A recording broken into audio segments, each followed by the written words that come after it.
comment personnaliser son avion. Tous les vieux modélistes comme moi, vous voyez les vieux là, ceux qui volent depuis 30 ans, 20 ans, 30 ans, on a tous connu cette époque où on passait un an à construire notre avion, mais au moins on avait tous un avion différent. Maintenant, on a un avion tout de suite, mais par contre, on a tous le même. Alors, si tu veux que ça change, suis-moi.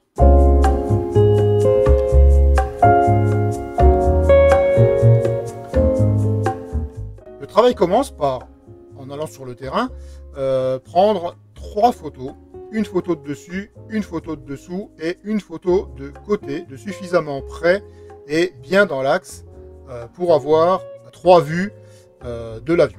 On va ensuite aller sur Inkscape, un logiciel de dessin vectoriel, et on va prendre ces photos et les mettre à l'échelle. Pour les mettre à l'échelle, ici on aura comme exemple Inkscape, on va prendre une mesure. Cette mesure, on va bien la mettre en millimètres. Et ici, on va faire varier l'échelle jusqu'à avoir la bonne valeur au niveau de notre envergure. Pour nous, ce sera à peu près 1,45 m. Et ensuite, on ira modifier et rentrer cette échelle dans les nouvelles dimensions jusqu'à avoir la bonne mesure en se mettant à l'échelle 1. On va ensuite créer plusieurs calques qui nous serviront à venir dessiner notre déco. Ici, une pour le texte, une pour les étoiles et une pour l'image de fond qu'on va verrouiller.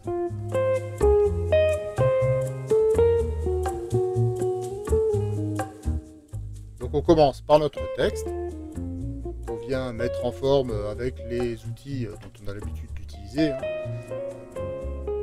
Je vais passer assez rapidement. Et l'avantage avec Inkscape, c'est qu'on peut modifier les contours, la couleur du texte et aussi sa forme tout en le mettant à l'échelle. Et là, on aura la certitude que toutes nos décorations seront à la bonne échelle une fois découpées.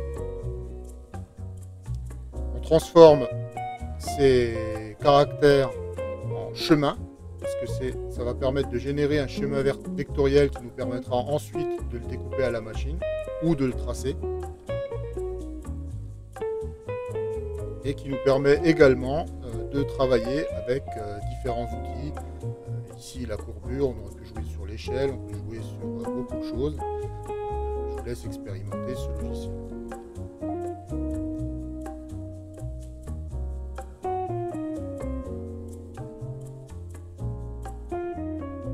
On choisit bien évidemment notre police de caractère. Ici aussi, on peut dimensionner comme on veut. Si la décoration ne nous plaît pas, on peut supprimer. L'avantage, c'est que là, on voit le rendu final et c'est assez rapide à faire.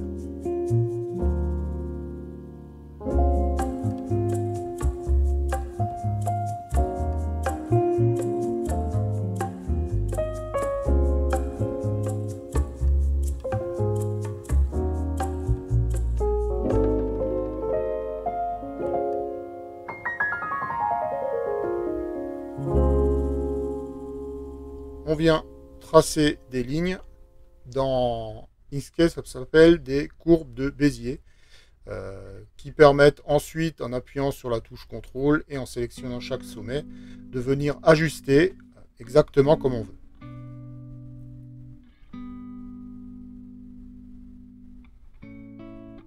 On modifie ensuite le fond de notre forme et on a une ligne qui sera ensuite parfaitement adaptée à la déco actuelle de notre modèle. On vient ensuite coller, chez moi je viens coller des étoiles. En les groupant, je peux changer le fond, la forme, la couleur. Je viens les modifier pour qu'elles ne soient pas trop régulières. Et ensuite, il est important de venir faire des zooms pour voir s'il n'y a pas trop de déformation. Et ensuite, on vient ajuster ce paramètre pour avoir une belle pointe ou un bel arrondi suivant le cas.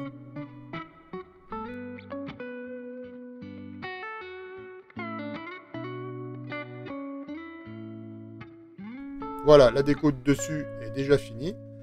On l'enregistre et on passe à la vue de côté.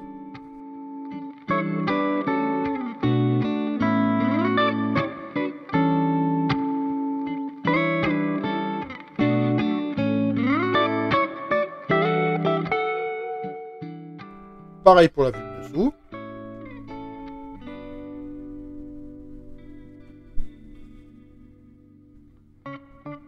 Voilà.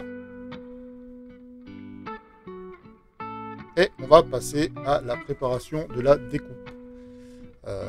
Donc là, on avait nos fichiers de décoration qui nous plaisent. On va venir chercher chaque caractère et on va venir les retravailler pour pouvoir avoir des fichiers de découpe qui rentreront ensuite dans notre machine ou sur notre imprimante.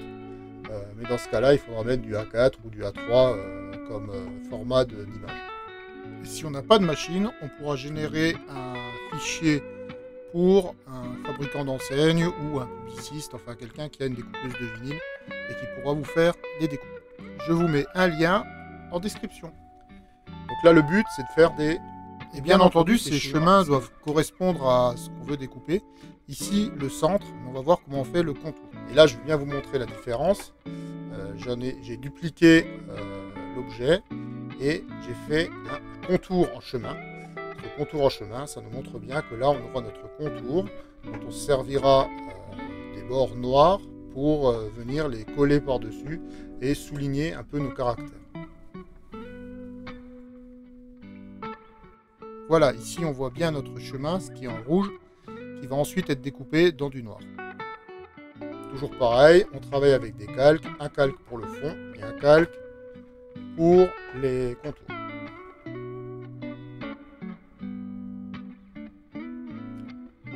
Et pour changer notre tracé de calque, on vient simplement le déplacer vers le calque voulu.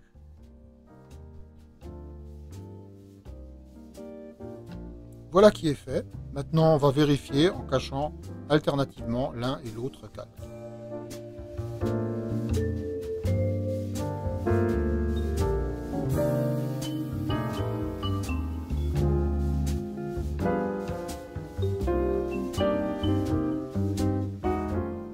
On va venir ensuite créer notre fichier de découpe, toujours dans Inkscape, en créant une bande de la largeur de notre vinyle. Dans mon cas, le vinyle fait 30 cm de large.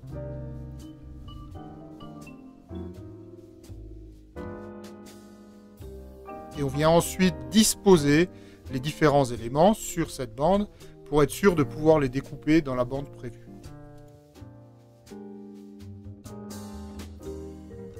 Et une fois qu'on a changé tous les contours en chemin, on vient vérifier qu'on a bien les bons points de découpe.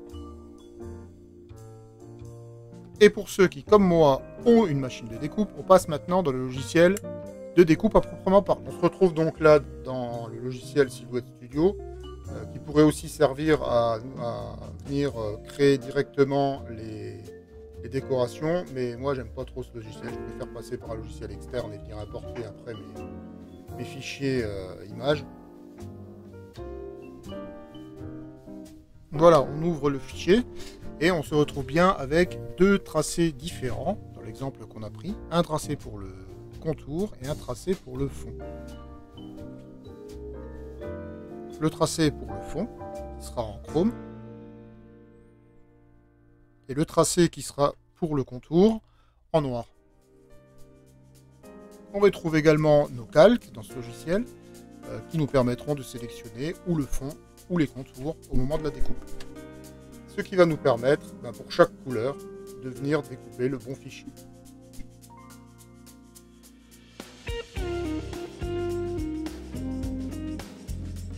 On va continuer avec les différents éléments qu'on va venir positionner sur une feuille de la bonne dimension.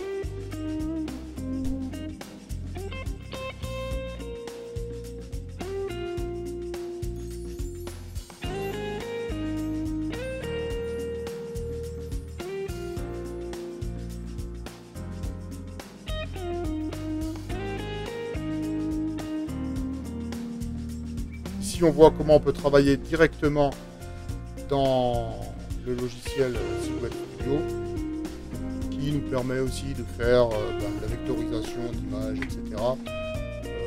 Moi, je m'en sers vraiment occasionnellement parce que je trouve que c'est plus compliqué de le faire par là que de le faire par Inkscape. Après, c'est une question d'habitude.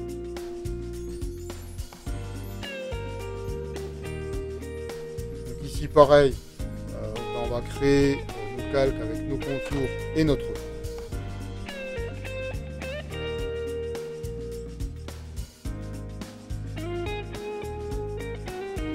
Donc on a bien nos défauts intérieurs et nos contours.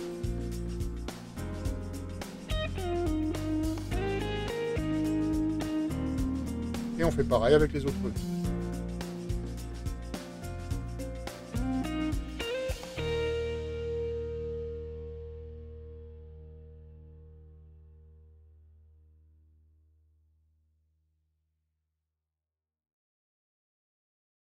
Petite remarque, quand vous êtes dans ce genre de logiciel, la tentation est grande de faire un copier-coller. Eh ben, faut pas faire de copier-coller. Pourquoi? Parce que le copier-coller, ça ne copie que l'image. Si on veut copier tous les chemins, comme c'est le cas ici, parce que forcément j'ai une décoration à gauche et une décoration à droite, il faut faire une duplication. Et dans Inkscape, c'est pareil. Si vous voulez copier tous les chemins, il faut dupliquer. Et on passe sur la machine.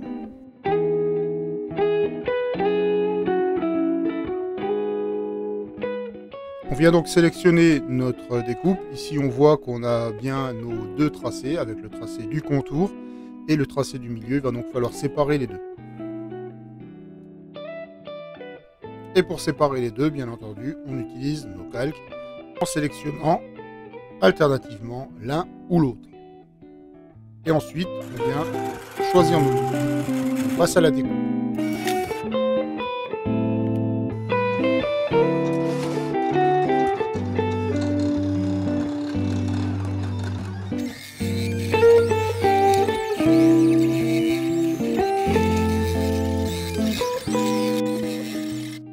Et on procède exactement de la même manière avec les contours pour pouvoir découper le noir.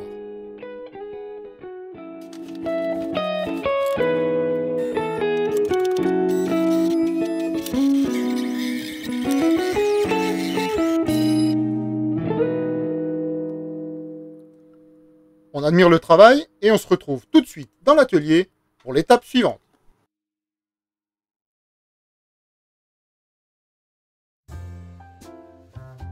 On a donc notre planche de stickers qui est découpée. On va pouvoir passer à l'échenillage qui consiste à enlever les petits bouts qui sont entre ce qu'on n'a pas besoin. Donc la grande partie et les petites parties centrales, par exemple sur le A. On va donc commencer par découper des bandes pour séparer les différents caractères. Que l'échenillage se passe bien et soit facilité. Surtout qu'ici, le chrome se découpe pas facilement et malgré les différents réglages de machine, j'ai toujours des petits problèmes pour écheniller. Donc je préfère le faire sur des parties plus petites. D'où l'utilité de laisser cette tâche à un professionnel ou d'acheter du vinyle de qualité et pas un produit bas de gamme destiné au tuning automobile, comme c'est le cas ici.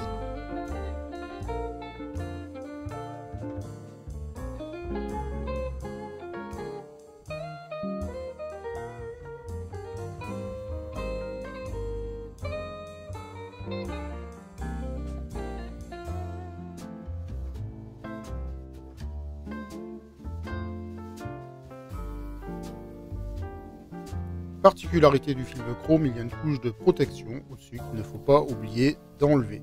Sinon, on va au-devant de gros problèmes, comme on le verra par la suite. Et on passe au contour noir. Ici, ce qui nous intéresse, c'est la partie juste le petit contour noir. Donc il faut en écheniller à la fois l'extérieur, l'intérieur et l'intérieur des caractères. Et maintenant, on va assembler les deux. Pour assembler les deux, ce qu'on va faire, c'est qu'on va transférer cette partie-là sur la partie chrome.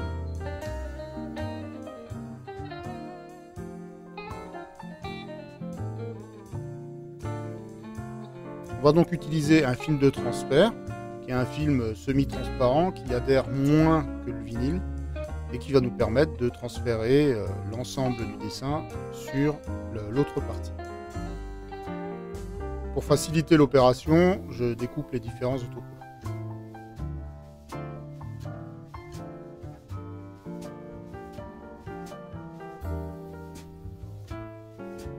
positionne bien, on appuie, et c'est une opération qui est quand même relativement simple.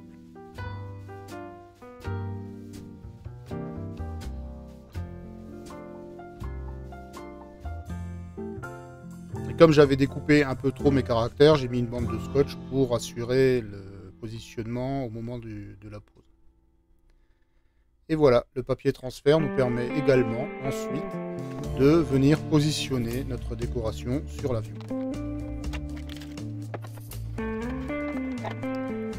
Et là, pour enlever le film, il faut retirer le plus horizontalement possible pour éviter de décoller les contours qui sont très fins.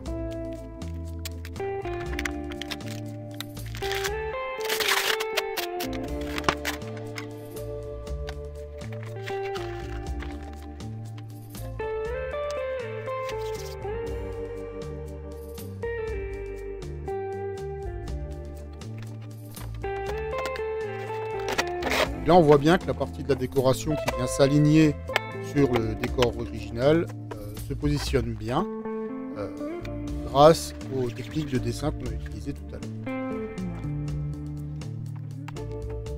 Un petit oubli d'échenillage vite réparé.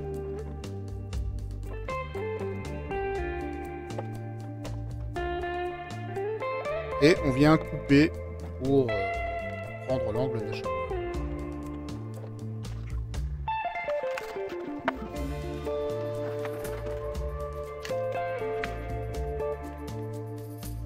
Et on poursuit avec les autres éléments de la décoration du dessus.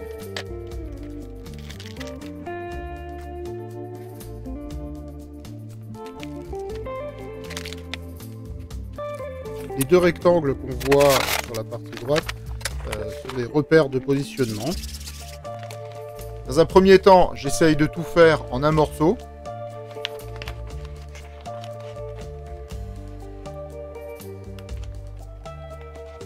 En fait non, là je me rends compte que c'est vraiment trop grand et qu'il va falloir couper les 2,5, ça sera plus facile à mettre en place.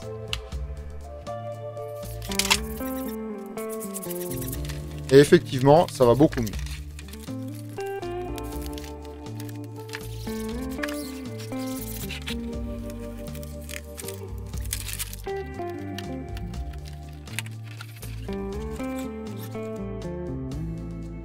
Et après, je fais la même chose avec la déco du fuselage et du dessous de l'aile. Ici, j'ai utilisé du scotch de masquage pour faire le transfert. Ça marche aussi, ça marche un peu moins bien que le papier transfert, parce que ça colle un peu plus. Mais on peut aussi utiliser ça pour notamment les petites pièces et économiser un peu de papier transfert.